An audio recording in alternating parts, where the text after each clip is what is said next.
முருகானந்தன் சாரோட டாட்டர் கார்த்திகா யூஎஸ்ல இருந்து வந்திருந்தாங்க. நான் அவங்க கிட்ட ஒரு 2 minutes பேசிட்டு இருந்தேன். கார்த்திகாவுக்கு மத்தவங்களுக்கு உதவணுங்கிற மனசு இருக்கிறத பார்த்தேன். கோவரி எடுத்த ஒரு இன்வெஸ்ட்மெண்ட் பர்பஸா வாங்கிக்குவாங்களான்னு நாங்க கேட்கறதுக்காக தான் வந்தோம். மகா ஃபோன் பண்ணி இந்த விஷயத்தை பத்தி அபிப்பிராயம் கேட்டப்ப தாராளமா வந்து பேசுமான்னு நான் தான் சொன்னேன்.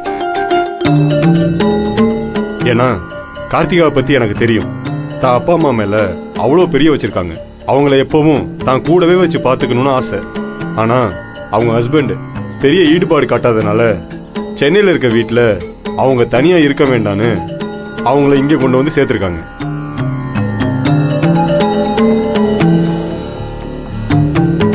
இந்த ஆசிரமத்துக்காக வருஷம் டொனேஷனா பெரிய தொகையை கொடுக்குறாங்க. முருகானந்தன் சார், நீங்க என்ன நினைக்கிறீங்க? உங்க டாக்டர் கிட்ட பேச முடியுமா?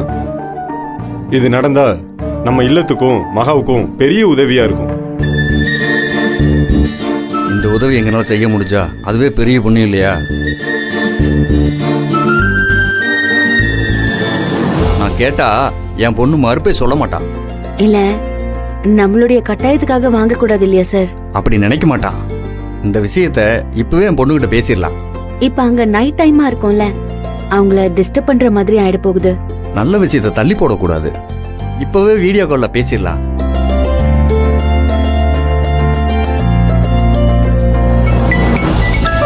என்ன இந்த நேரத்துல டாடி கால் பண்றாரு? டாட், என்ன இந்த நேரத்துல கால் பண்ணிருக்கீங்க? மம்மி எப்படி இருக்காங்க? நல்லா இருக்குமா?